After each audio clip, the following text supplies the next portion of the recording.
তো হেল্ল' বন্ধু আপোনালোক সকলোৱে কেনে আছে আশা কৰোঁ আপোনালোক সকলোৱে ভালে আছে আসাম জিকে জেডি চেনেলত আপোনালোক সকলোকে স্বাগতম জনাইছোঁ আৰু চেনেলটোত যদি নতুন আহিছে চেনেলটো ছাবস্ক্ৰাইব কৰি দিব লগতে বেল আইকনটো প্ৰেছ কৰি দিব যাতে মোৰ নতুন ভিডিঅ'বিলাক আপোনালোকে পাই থাকে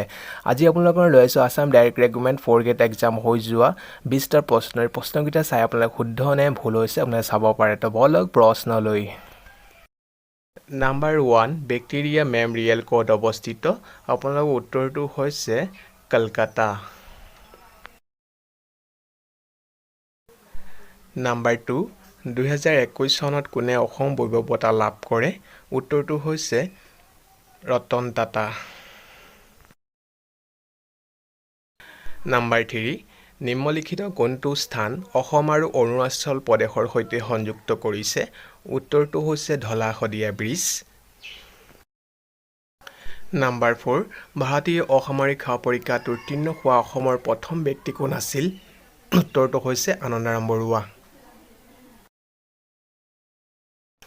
নাম্বাৰ 5 আহিছিলে নৰনাৰায়ণ সেতুৱে অসমৰ কোন দুখন চহৰক সংযোগ কৰিছে উত্তৰটো হৈছে বঙাইগাঁও আৰু গোৱালপাৰা নাম্বাৰ 6 লক্ষ্মীনাথ বেজবৰুৱাই অমোৰ আপোনাৰ দেশ কোনখন আলোচনীত প্ৰকাশ হৈছিল উত্তৰটো হৈছে বাঁহী নাম্বাৰ 8 আহিছিলে নিম্নলিখিত কোনখন চহৰ ভাৰতৰ সাগৰৰ কাষৰ চহৰ নহয় উত্তৰটো হৈছে বেংগালোৰ নাম্বাৰ 9 অসমৰ বান থিয়েটাৰ ক'ত অৱস্থিত উত্তৰটো হৈছিলে তেজপুৰ নাম্বাৰ 10 আহিছিলে কোন বছৰত দূৰদৰ্শনে ৰঙীন অনুষ্ঠান আৰম্ভ কৰিছিল উত্তৰটো হৈছে 1982 চনত বোয়িং কোম্পানীৰ প্ৰাথমিক সামগ্ৰীৰ নাম কি উত্তৰটো হৈছে এয়াৰক্ৰাফ্ট নাম্বাৰ 12 আহিছিলে সেউজীয়া উদ্ভিদ খোৱা প্ৰাণীবোৰক কি বুলি কোৱা হয় উত্তৰটো হৈছিলে তৃণভোজী নাম্বাৰ 13 আহিছিলে ভাৰতৰ সংবিধানৰ প্ৰস্তাৱনাত কোনবোৰ শব্দ দেখা নাযায় উত্তৰটো হৈছিলে ফেডাৰেল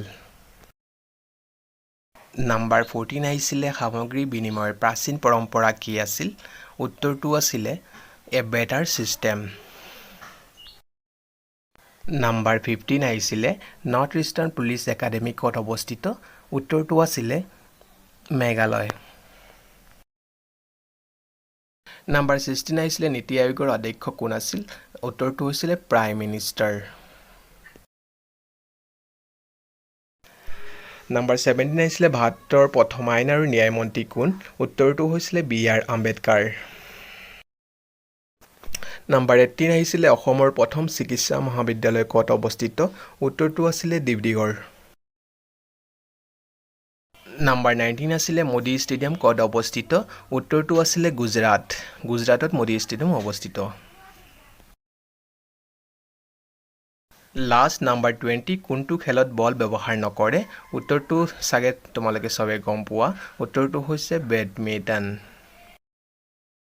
তো ধন্যবাদ থাকিল বন্ধু-বান্ধৱী সকলোকে আজি মোৰ চেনেলত যদি আপোনালোক নতুন আহিছে চেনেলটো ছাবস্ক্ৰাইব কৰিব লগতে বেল আইকনটো প্ৰেছ কৰিব যাতে মোৰ নতুন ভিডিঅ'বিলাক আপোনালোকে পাই থাকে